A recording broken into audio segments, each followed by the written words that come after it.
Hello dear students, welcome to Divyam online classes. जैसा कि हम लोगों को पता है कि कल 18 फरवरी 2026 को बिहार बोर्ड मैट्रिक परीक्षा गणित का पेपर है, जिसमें रचना 5 मार्क्स का पूछा जाता है।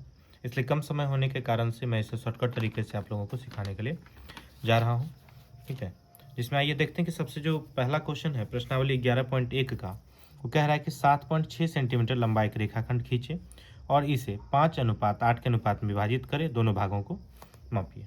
तो हम लोग करेंगे क्या कि सबसे पहले 7.6 सेंटीमीटर लंबाई के रेखाखंड खींचे। और एक बात याद रहे कि आप लोग वहाँ पर एग्ज़ाम हॉल में बिल्कुल भी रचना बनाने के लिए कलम का प्रयोग ना करें, पेंसिल का प्रयोग करें।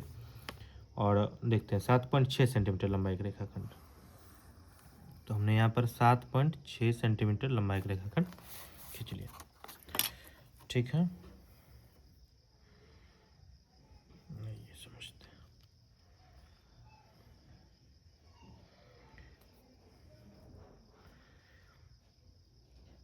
अब इसमें करना क्या है कि दोनों साइड से आपको 60 डिग्री का कोण बना देना। तो मिस्टेक हो गया,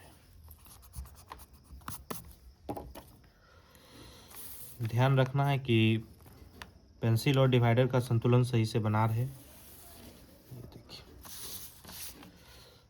और इसको भी इस तरह से। ठीक है, हम सभी को पता है कि 60 डिग्री का जो कोण बनाते हैं वो किस तरह से बनाते हैं। एक इधर से बना देना है और एक फिर आपका इधर से बना देना। तो देखिए,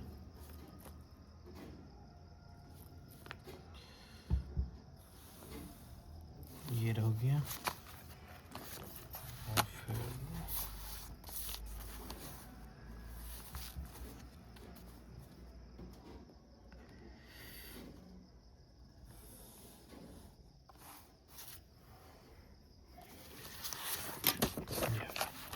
देखिए, जैसा कि आप लोग देख सकते हैं दोनों साइड से मैंने 60 डिग्री इधर और 60 डिग्री इधर का कोण बनाया। और अब इसको कह रहा है कि 5:8 के अनुपात में क्या करना है, आपको विभाजित करना है। तो आपको करना क्या है, एक चाप बनाना है छोटा सा, और इसको ठीक है काफ़ी छोटा ही करें क्योंकि हो सकता है आपकी कॉपी से पेज से बाहर भी जा सकता है, इसलिए 1 2 3 4 और ये रहा 5। थोड़ा मुझे लकीर को बढ़ाना पड़ेगा। ठीक है,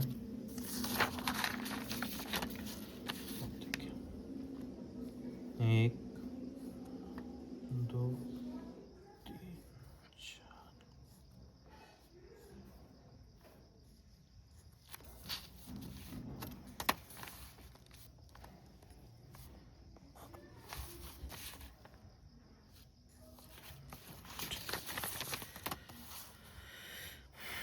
अब इसका जो 5वां हिस्सा है, ये 5 और इसके 5वें चाप से और इसके 8वें चाप से इसको क्या कर देंगे, मिला देंगे। ये हो गया आपका पहला नंबर का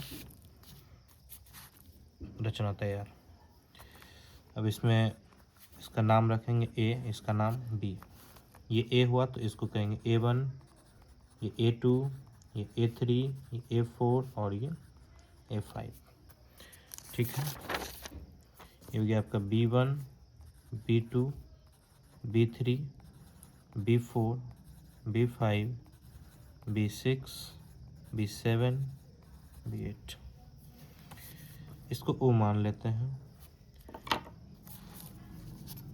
ये आपका रचना तैयार है। और अब कह रहा है कि दोनों भाग को क्या करना है, आपको माप लेना है। तो दोनों भाग को मापने के लिए हम देखेंगे इस पूरे AB का 2 हिस्सा है, एक है AO और दूसरा है OB।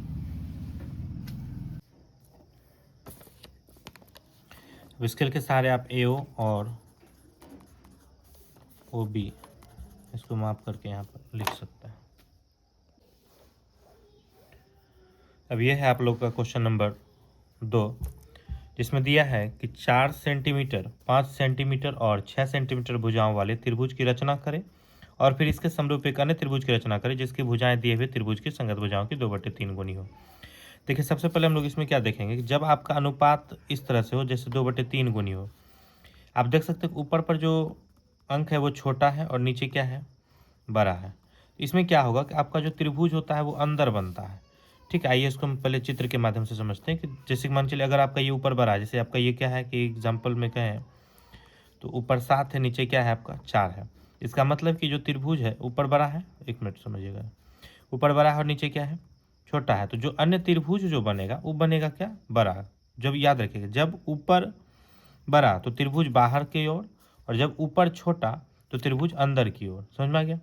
जब ऊपर पे छोटा है तो त्रिभुज क्या होगा, अंदर बनेगा। जब ऊपर पे बड़ा है तो त्रिभुज कहाँ बनेगा, बाहर बनेगा। तो इस लॉजिक को आप याद रख सकते हैं।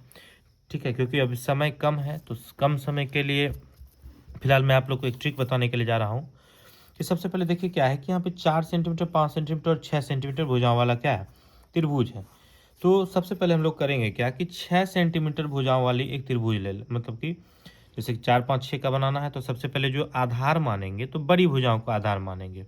बड़ी भुजाओं क्यों आधार मानेंगे, देखिए जैसे कि अगर हम यहाँ पे बड़ी भुजा का आधार मान लेते हैं, बड़ी भुजा आपका क्या है 4, 5 और 6 में बड़ी भुजा आपका 6 है, इसलिए देखिए ये रहा 6।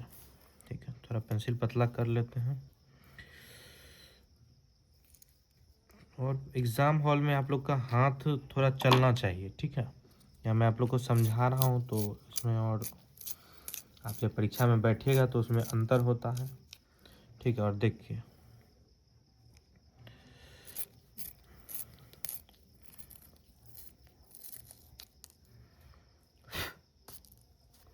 आइए समझते हैं। अब देखिए फिलहाल के लिए अगर कहें तो एक अंदाज से, या फिर हम कह सकते हैं कि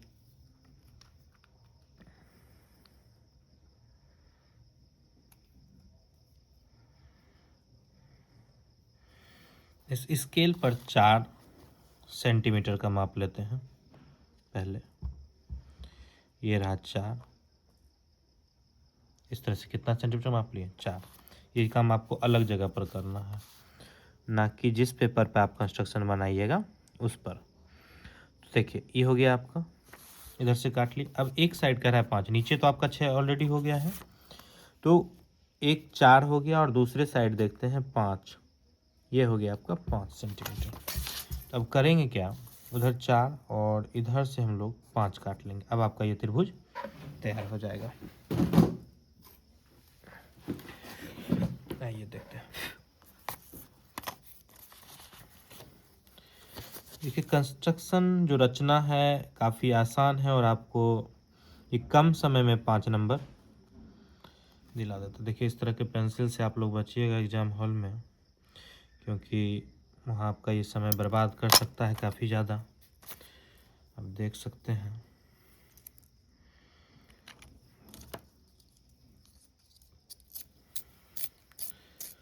और क्योंकि रात हो गई है तो पेंसिल है नहीं अभी फ़िलहाल अवेलेबल,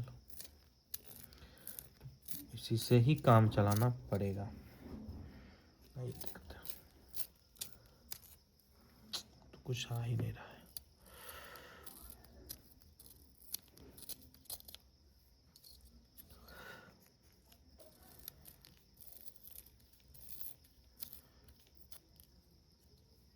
चलिए अब जो है इसी से काम चलाते हैं।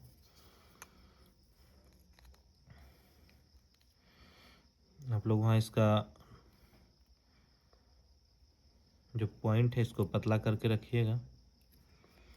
आइए देखते हैं। अब क्या करेंगे, इसको मिलाया और इससे इसको मिलाया। अब हमको ये पता है कि इसका जो अनुपात है 2/3 है। तो 2/3 अनुपात का मतलब हमने क्या बताया, ऊपर यदि छोटा है तो त्रिभुज बनेगा कहाँ, अंदर।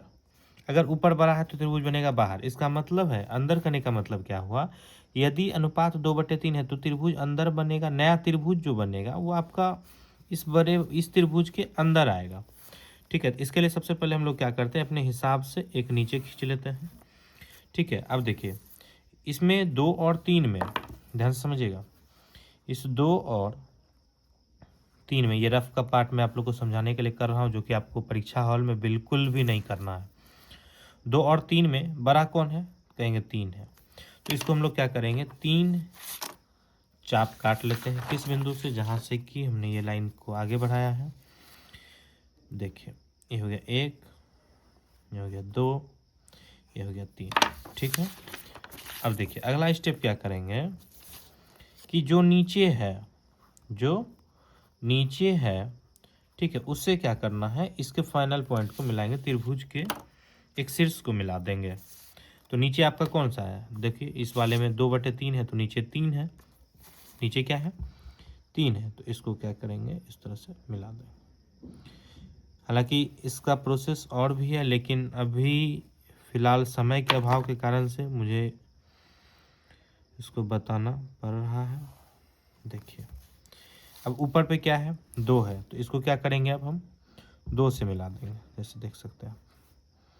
हाँ ये याद रहे कि इसको देखिए अगर हम इधर से करते हैं तो ये आपका समांतर होगा या नहीं होगा, ये क्योंकि ये वाला लकीर आपके ये वाली जो रेखा है ये आपके स्केल के अंदर चले जाएंगी, इसलिए हम स्केल को बाहर साइड से रखेंगे और फिर इसको मिलाएंगे और इस हिसाब से रखेंगे, ताकि देखिए अगर हम ऐसे रखते हैं, देखिए आप ये दोनों रेखा समांतर नहीं है, इसको हम इस तरह से करते चलेगा, ताकि ऐसा दिखे कि ये दोनों रेखाएं क्या है, समांतर है, ठीक है।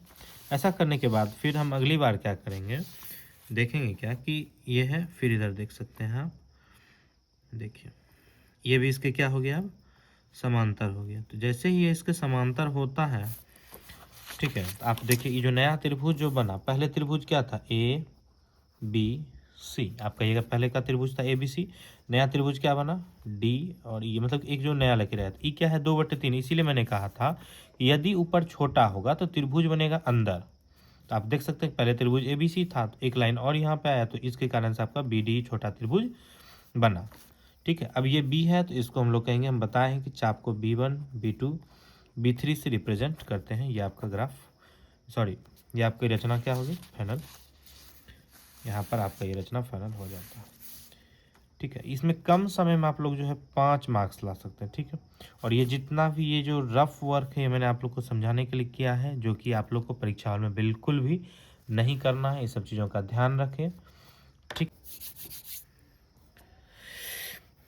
जैसा कि आप लोग को पता है कि मैंने ये आप लोग को काफ़ी ज़्यादा शॉर्टकट तरीके से बताया है, लेकिन इसमें आपको एक चीज़ और करना पड़ेगा, जैसे कि आप ये कर सकते हैं, क्योंकि देखिए क्योंकि समय काफ़ी कम है, और अभी अगर आप लोग ऐसा सोचते हैं कि काफ़ी मुश्किल चीज़ों में उलझने का, तो बिल्कुल भी ऐसा प्रयास ना करें, ठीक है। देखिए इस तरह से आप बना दीजिएगा, आपको हर हाल में वहाँ पर आपको 5 अंक जो है मिलेगा। और देखते हैं अगले वीडियो में हम लोग क्वेश्चन नंबर 3 को।